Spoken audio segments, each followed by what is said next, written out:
Buenas tardes, queridos alumnos. Ya estamos casi al final del semestre.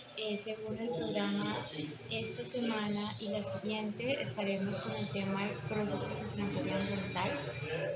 Este es un tema muy interesante que integra varias ramas del derecho, como es el civil, el procesal, el administrativo, penal. Es muy interesante para los abogados, es divertido ver cómo confluyen todos estos conocimientos y cómo los ponemos en práctica. Este es un proceso que se adelanta en sede administrativa, donde la autoridad ambiental es juez y parte. Eso no es tan divertido. Y bueno, cada día cobra más importancia y protagonismo. Desde el 2009 a la fecha, de hecho ya tenemos un proyecto de reforma donde precisamente se limita un poco la actividad de la administración como sujeto procesal, ya que pues, las arbitrariedades y la falta de parcialidad se ha logrado comprobar a lo largo del tiempo y en la mayoría de las corporaciones. Entonces, bueno, me emociona mucho hablarles de este proceso, es muy interesante y generalmente es lo que más le tenemos temor porque no tenemos una cultura todavía de prevención ambiental, sino de el garrote, la zanahoria del garrote. Entonces ya cuando me sancionan o estoy en un proceso sancionatorio siendo investigado, es ahí donde entonces quiero acatar la norma. Entonces, bueno, quiero traerles primero una información sobre cuantitativa, sobre el monto de las multas en este proceso. Este proceso primero fue mencionado en el decreto 2811, no fue mencionado el proceso, fue mencionada la facultad sancionatoria del Estado. Sin embargo, hay una historia dentro, digamos, de la historia de la ley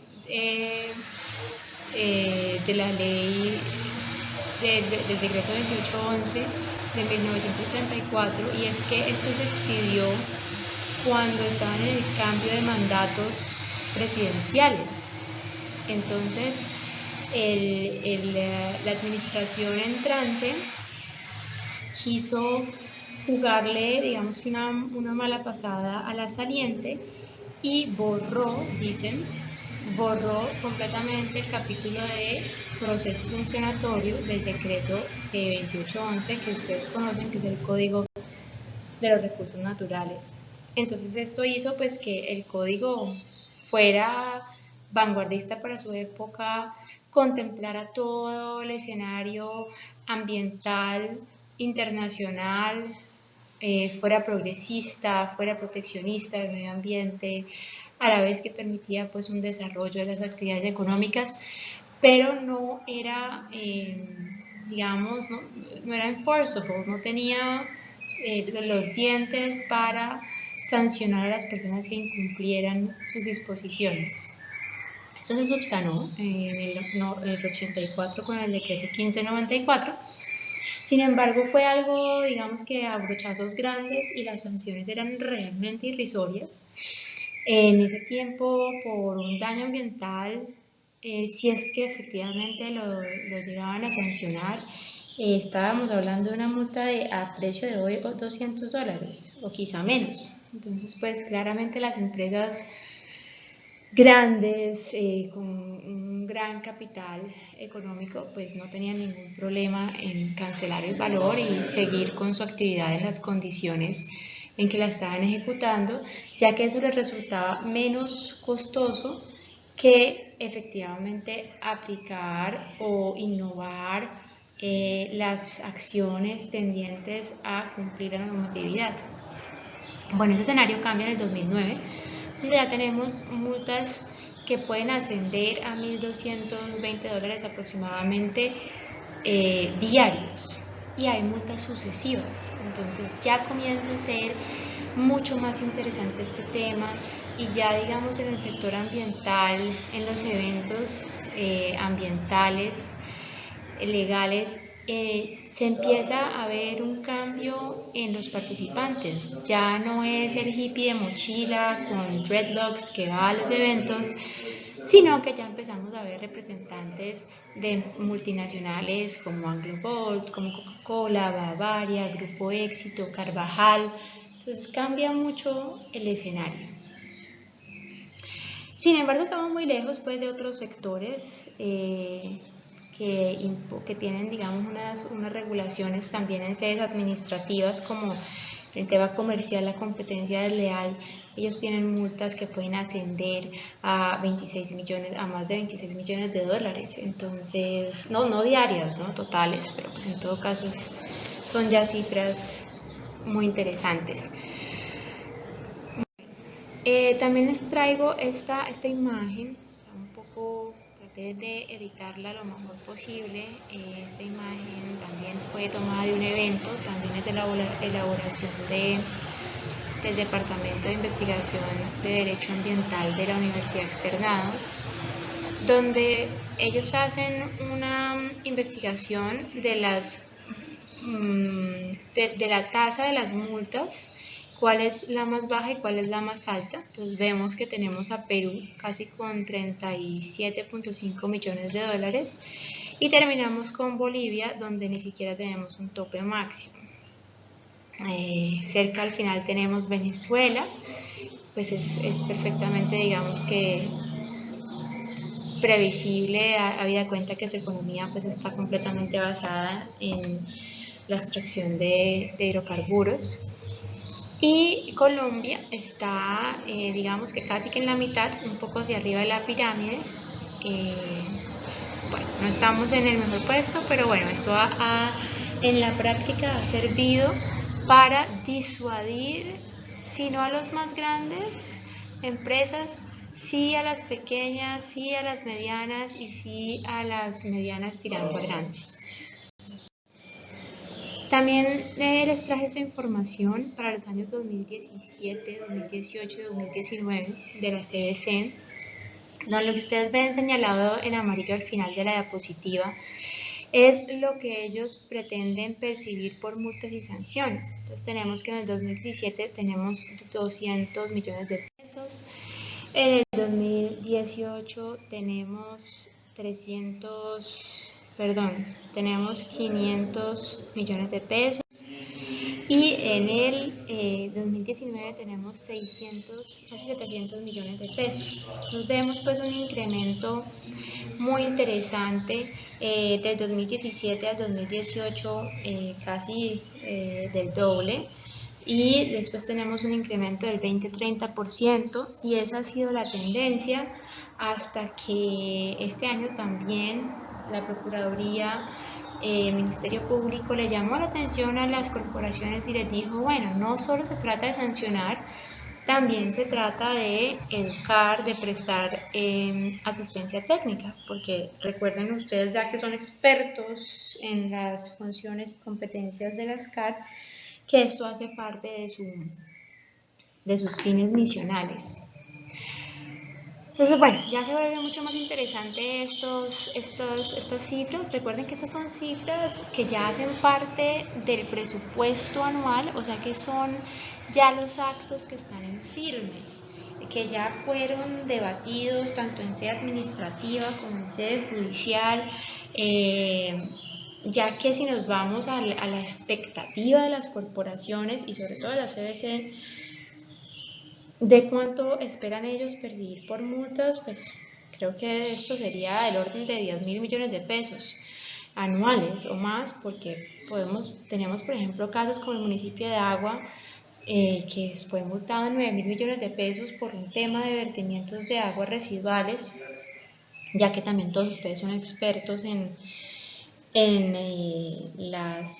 los deberes que tienen los municipios de saneamiento básico. Y pues el alcalde de Agua le dijo a la CBC, pues, tranquila CBC, si quiere yo le pago su multa y usted dirige el municipio, pues porque yo no tengo plata para para hacer esto, o sea, nosotros no tenemos cómo cubrirle esta multa. Entonces, bueno, eso está pues en pleito, y digamos que esos conceptos, aunque están en pleito, no hacen parte de este presupuesto. Recuerden que estos son pleitos que se van a mínimo 3 años, máximo 10, 15 años. Entonces, estos montos que ustedes ven aquí son los que ya están en firme.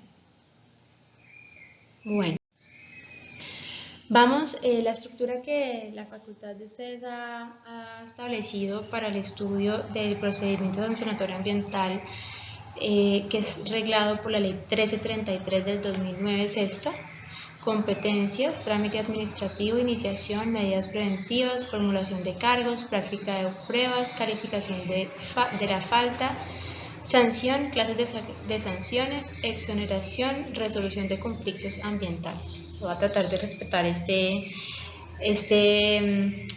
contenido. Sin embargo, sí hago precisión sobre otros puntos que en la práctica son muy importantes para el desarrollo de este proceso. Entonces, bueno, empecemos con el tema de la competencia. La titularidad de la potestad sancionatoria en materia ambiental está en cabeza del Estado. Este la ejerce a través del Ministerio de Ambiente, las corporaciones de autónomas regionales y las de desarrollo sostenible, las unidades ambientales de los grandes centros urbanos, que ustedes ya también las conocen, y los establecimientos públicos ambientales, a los que se refiere la ley 768 del 2002, que son Cartagena, Santa Marta y Barranquilla, parques nacionales naturales. Este tema de la caducidad. La caducidad nos habla de 20 años, de un periodo de tiempo de 20 años. 20 años ¿a partir de cuándo? A partir de haber sucedido el hecho u omisión generadora de la infracción. Y esto pues admite toda la discusión que ustedes quieran, a favor y en contra. Es un baile de pruebas, así también en el proceso. Y además dispone: si se tratara de un hecho o omisión sucesivos, el término empezará a correr desde el último día en que se haya generado el hecho o la omisión.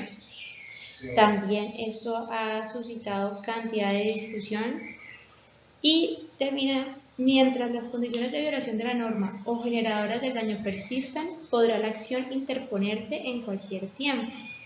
Entonces, ¿cuándo sabe uno cuándo empezó la actividad, si todavía persiste, si ya empezó hace más de 40 años pero todavía persiste, cuándo, qué ley se aplica? Es un tema que, digamos, no ha sido todavía zanjado, que admite muchísima discusión, sobre todo por parte de las empresas que llevan actividades fuertes de explotación de recursos naturales desde hace más de 3 décadas, y apenas ahora pretenden sancionarlas. Entonces, esta caducidad de la acción fue objeto, junto con la inversión de la carga de la prueba, que ya vamos a hablar de eso, y otras consideraciones, de una demanda de una acción de inconstitucionalidad contra esta ley. Sin embargo, la Corte decidió mantener todas las disposiciones de la ley en los términos en que había sido expedida. Esta caducidad de la acción es la más alta de nuestro sistema jurídico, salvo las caducidades temas de la acción penal, para los delitos pues específicos. Pero ¿por qué el ordenamiento jurídico primero que todo expidió esta norma en este sentido y después la Corte la ratificó? Porque estamos hablando que aquí el bien jurídico protegido es el medio ambiente, y el medio ambiente es de todos. Entonces prima el interés general sobre cualquier otra particularidad que pueda haber. Ahora hay un tema que se está discutiendo desde hace más o menos 1 año y medio, casi 2, sobre la caducidad de la acción penal, referente al tema que tiene que el tiempo que la autoridad ambiental tiene para iniciar el proceso sancionatorio ambiental. Y en contrapartida viene la caducidad del procedimiento como tal, contemplada en el CEPACA para todos los procedimientos sancionatorios en 3 años. Entonces, bueno, como las corporaciones son descentralizadas, hasta ahora, lastimosamente, ha habido direccionamientos en el sentido de acatar la caducidad del procedimiento como tal, o sea, el desarrollo del procedimiento como tal en 3 años, y ha habido otras que han decidido decir, no, yo me voy por la caducidad de los 20 años, yo tengo 20 años para iniciar el procedimiento y para desarrollarlo. Estamos esperando pues que haya una unidad en el tema, pero sí, hasta la presente los funcionarios, algunos se han, digamos que, escudado en estas normas para completamente dilatar los procesos de manera completamente injustificada. Bueno, el trámite administrativo. En realidad el trámite es muy sencillo. Entonces ustedes lo van a encontrar en la ley 1333. Esta se complementa con el CEPACA y el Código General del Proceso. Entonces inicia con, hay un informe de visita y, si procede, una medida preventiva y la legalización de la misma. Entonces usted tiene uno de 2 documentos, o un informe de visita o la legalización de la medida preventiva. Luego sigue, expiden un auto de inicio del proceso, se notifica, se pueden ordenar pruebas, se pueden aportar pruebas por parte de terceros, que además no sean vinculados al proceso. Se formulan cargos, se notifica, se presentan descargos, se abre el periodo probatorio, este se comunica, se cierra la investigación y se determina la responsabilidad y se impone la sanción. Al acto administrativo que pone fin al proceso, pues le proceden los recursos de la vía gubernativa. Que piensen, observen este flujograma muy básico y piensen qué le hace falta aquí. Alegatos de conclusión. La ley 373 no contempló los alegatos de conclusión. Esto también ha sido objeto de discusión, sobre todo a partir de la última modificación del CEPACA, en el cual se estipuló que todos los procesos deben de respetar el debido proceso y de garantizar el espacio procesal de controvertir la prueba. Si ustedes observan este programa, ustedes tienen descargos, luego de la formulación de cargos. Entonces usted, como presunto infractor, presenta sus descargos, viene un periodo probatorio, cierra la investigación y determina la responsabilidad. ¿Y usted cuándo tuvo tiempo de controvertir la prueba? ¿En qué momento? Nada, pues le toca controvertir ya cuando está la sanción encima, en sede del recurso de reposición en subsidio de apelación. Entonces, bueno, esto ha sido objeto de discusión. En este sí se va un poquito más avanzado. Digamos que el año pasado se logró que la mayoría de las corporaciones reconocieran y otorgaran. La palabra es penosa, pero realmente eso hacían, otorgar finalmente este derecho y garantía constitucional al debido proceso y defensa. Pero fue una pelea grande, donde medio ministerio, de hecho hay conceptos jurídicos de la oficina del ministerio en el sentido de que aquí no aplica porque es una ley especial.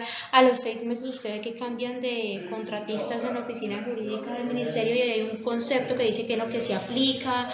Y bueno, finalmente esto lo zanjó el Consejo de Estado, entonces ahora aplican, y aún con pronunciamiento del Consejo de Estado hay corporaciones que patalean a la hora de otorgar la etapa de alegato de conclusión. Y recuerden que aquí estamos como juez y parte. Obviamente usted puede ensayar la acción de tutela en este marco, digamos que paralelo a su proceso administrativo, pero bueno, entonces les digo, esto es muy movido, es muy interesante.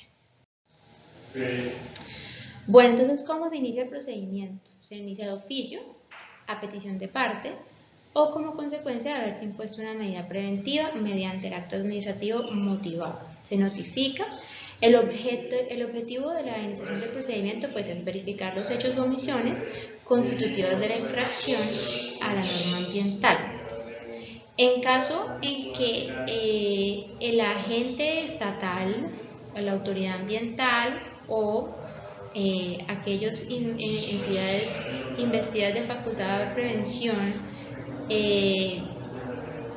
evidencian casos de flagrancia o confesión, entonces no se tiene esta etapa separada de la recepción de descargos, sino que digamos que se junta y la iniciación del procedimiento, la formación de cargos y la recepción de los descargos en la misma etapa procesal. Ahora sí vamos a ver un poquito en detalle las medidas preventivas que tanto les he mencionado. Como les digo, es algo un brochazo que vamos a ver el proceso sancionatorio ambiental, porque pues para cada una de las etapas que hemos visto, pues hay cantidad de doctrina, de jurisprudencia, ya hay posiciones diferentes de corporaciones, de la ANLA también. Entonces, bueno, es muy interesante el tema, pero pues claramente este no es el espacio para ahondar en él. Tenemos entonces las medidas preventivas. Las medidas preventivas son de ejecución inmediata, tienen carácter preventivo, como su nombre lo indica, y transitorio. Y esto, por favor, transitorio es súper importante. O sea, usted puede solicitar el levantamiento de la medida preventiva antes de que finalice el proceso sancionatorio ambiental. Surten efectos inmediatos, contra ellas no procede recurso alguno y se aplicarán sin perjuicio de las sanciones a que hubiere lugar.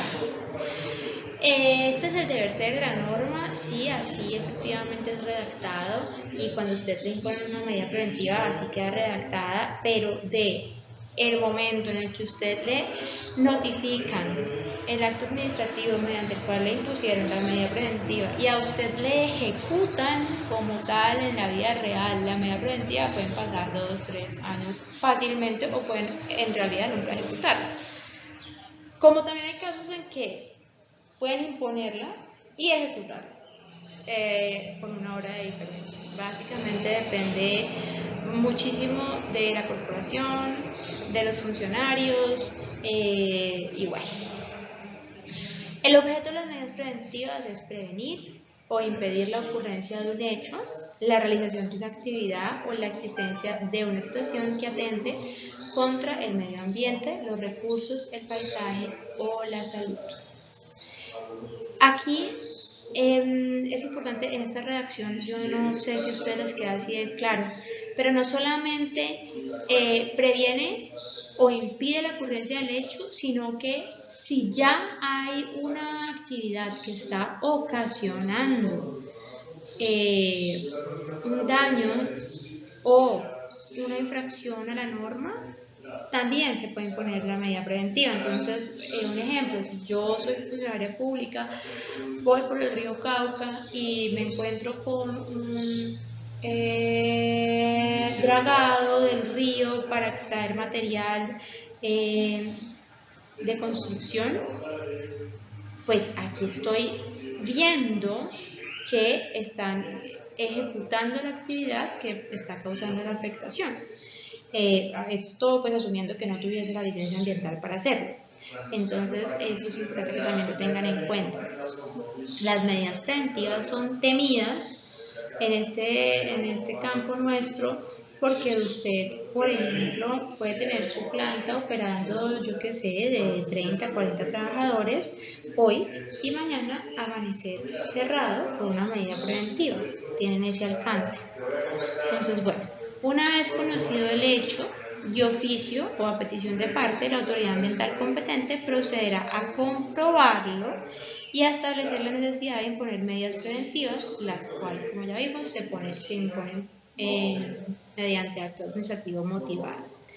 Comprobar la necesidad, la autoridad ambiental procederá a imponerla mediante acto administrativo. ¿Por qué les hago tanto énfasis en el tema de que será mediante acto administrativo? Porque por algún tiempo algunos funcionarios también pensaron que esta disposición era un saludo a la bandera, y entonces tenemos todo como un periodo de tiempo de 2 años donde las medidas preventivas se imponían por oficio. Entonces, pues imagínense ustedes cerrando una planta con unas producciones diarias cuantiosas por oficio. Bueno, pero hemos ido aprendiendo todos, tanto las autoridades ambientales como nosotros como actores del sistema. Bueno, las autoridades ambientales podrán comisionar la ejecución de medidas preventivas a las autoridades administrativas y la fuerza pública o hacerse acompañar de ellas para tal fin. Generalmente este es el procedimiento, o sea, la CBC muy rara vez cierra ella misma el establecimiento. Digamos que hace poco sucedió, y eso que ni siquiera fue la CBC sino el DACMA, la que cerró la explotación minera que había sobre el río Pance, y entonces fueron ellos los que pusieron el candado, y luego la CBC puso, digamos, una cintica de cerrado. Creo que es de los únicos casos, porque el resto, generalmente, el acto administrativo, una vez notificado al presunto infractor, es remitido a la autoridad administrativa y a la fuerza pública para que éstas agenden qué día le queda bien ir a ejecutar la medida. Entonces, por eso es que les digo que puede pasar un año y esto no pasa. Entonces, bueno. Ok, en los casos en que una medida preventiva se impuesta prevención, por cualquiera de las autoridades investidas para ello, dará traslado de la actuación en un término máximo de 5 días hábiles a la autoridad ambiental competente y compulsará copias de la actuación surtida para continuar con el procedimiento que haya lugar. Esto es súper importante porque si ustedes, por ejemplo, un municipio les adelanta el proceso sancionatorio como tal, pues su proceso pues está viciado en nulidad. O si lo hace no en 5 sino en 6 días hábiles, también. Tenemos un tema de continuidad de la acción. Entonces dice, legalizada la medida preventiva mediante el acto administrativo, se procederá en un término no mayor a 10 días a evaluar si existe mérito para iniciar el sancionatorio. De no encontrarse mérito suficiente para iniciar el procedimiento, se procederá a levantar la medida. En caso contrario, se levantará dicha medida una vez se compruebe que desaparecen las causas que la motivaron. También actualmente la autoridad ambiental se cuida mucho de cumplir estos 10 días, ya que muchos de sus procesos fueron viciados de nulidad por no cumplir con el término de los 10 días para, digamos, legalizar la medida preventiva y tener la continuidad de la acción. Las medidas preventivas se levantarán de oficio o a petición de parte cuando se compruebe que han desaparecido las causas que lo originaron. Esto suena muy sencillo, nuevamente en esta frase. Esto en la práctica es mucho más dispendioso, sobre todo porque los funcionarios, cuando van a comprobar que las causas que la originaron han desaparecido, generalmente actúan por fuera del objetivo de la visita, que es comprobar si esa causa específica o esas causas específicas que suscitaron esa medida preventiva están superadas o no, y comienzan a buscar cantidades de otros detalles que pueda estar la persona incumpliendo para mantener la medida preventiva. Digamos que es el común, pero también hay funcionarios pocos que, pues digamos que acatan el objetivo de la visita estrictamente y pues o sea, van a comprobar que haya o no desaparecido la causa que la originó y hasta ahí llega. Bueno, entonces hay tipos de medidas preventivas de acuerdo a la gravedad de la infracción, y ya desarrollo del aporte ha sido, digamos, que tiene que ser proporcional, debe de respetar el derecho a la igualdad también. O sea, yo debo de más o menos tratar de tener una armonía entre las medidas preventivas que impongo a mis administrados.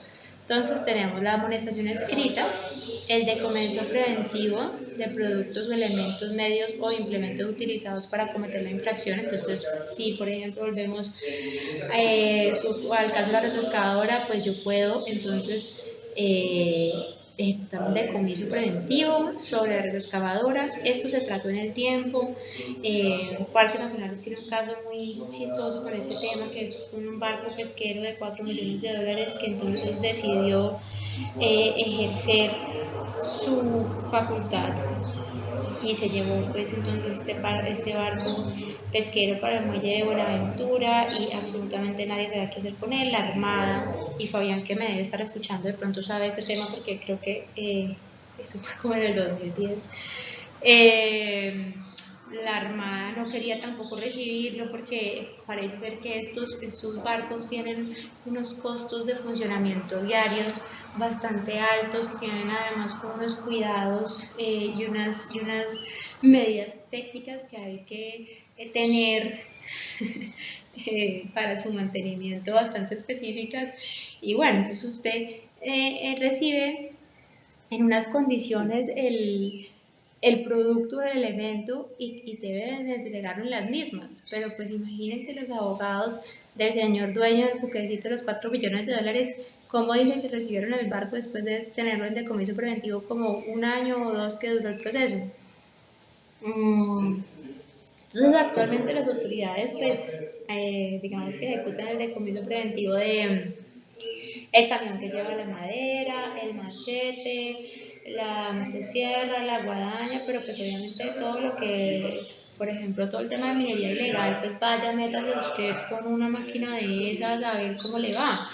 Aunque también existe la facultad de explotarlas, ¿no? Que fue lo que hizo la Armada también en el tema del Chocó. Y por ahí debe estar Michelle también escuchándome. Entonces, bueno, tenemos ese tema. A prevención preventiva, eso también pues, es un rollo, porque pues el señor que anda con el tigrillo que sacó del bosque, entonces lo coge la autoridad ambiental y ahora es la autoridad ambiental la que se queda con el tigrillo o con el animalito X o Y que sea, pero pues el animalito ya nunca va a volver a ser el mismo porque ya fue improntado y ahora ya nunca usted va a poder o sea, ponerlo en el sitio de donde lo sacó porque pues uno no sabe cuál es. Ya tuvo contacto con el humano, entonces lo tiene que llevar para una casa de paso, mejor dicho, también es un complique y esto más que una queja es un llamado a que por favor no hagan parte de la dinámica de comercio de especies silvestres, ni de fauna ni de flora. A ustedes ni a sus familias, ni que tan lindo el miquito, ni la iguana, ni la culebrita, ni el tigrillo, ni la dantica, no, no, o sea, véanlos de lejos en libros, en YouTube, no, por favor. Suspensión de obras, actividades, esto también le tienen pánico, pues porque como les digo, se pueden parar su producción. Y bueno, tenemos otro tema muy interesante, y aquí los voy a dejar por hoy, que es la inversión de la carga de la prueba. Este también fue objeto de demanda. Y hasta el día de hoy es objeto de dolores de cabeza porque digamos que el entendimiento que algunas autoridades ambientales le dan a esta inversión de la carga de la prueba es que básicamente el infractor actuó con dolo y punto, o sea, ya perdió, ya nada, no tiene nada que decir. Y resulta que tampoco es hasta allá. Entonces aquí, por eso les decía que entre otras viene también un tema de integración de ramas del derecho, porque listo, ¿qué es culpa? ¿Qué es dolo? ¿Cuáles son los grados de la culpa? ¿Cómo es que yo tengo que probar? ¿Cómo pruebo el dolo? ¿Cómo armo yo el tipo y la antijuricidad de la conducta que yo realicé supuestamente que infringe la norma ambiental?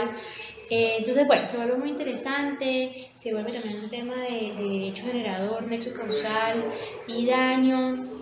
Entonces se combinan todos estos elementos y es muy interesante la defensa en este punto. Pero bueno, entonces dice, en materia ambiental se presume la culpa o el dolo del infractor, lo cual dará lugar a las medidas preventivas. el infractor será sancionado definitivamente si no desvirtúa la presunción de culpa o dolo, para lo cual tendrá la carga de la prueba y podrá utilizar todos los medios probatorios legales. Entonces aquí ustedes es como desaprender todo lo que han aprendido sobre cuando el que debe de aportar la prueba es el demandante, pues no, aquí no. Aquí ustedes lo señalan y lo vinculan a un proceso y usted debe de probar entonces que actuó sin dolo y que actuó, digamos, con la debida diligencia. Entonces, bueno, hasta aquí por hoy, queridos. Espero que este tema les guste. A mí, la verdad, me gusta. Y cualquier preguntita, pues la atiendo. Que estén bien.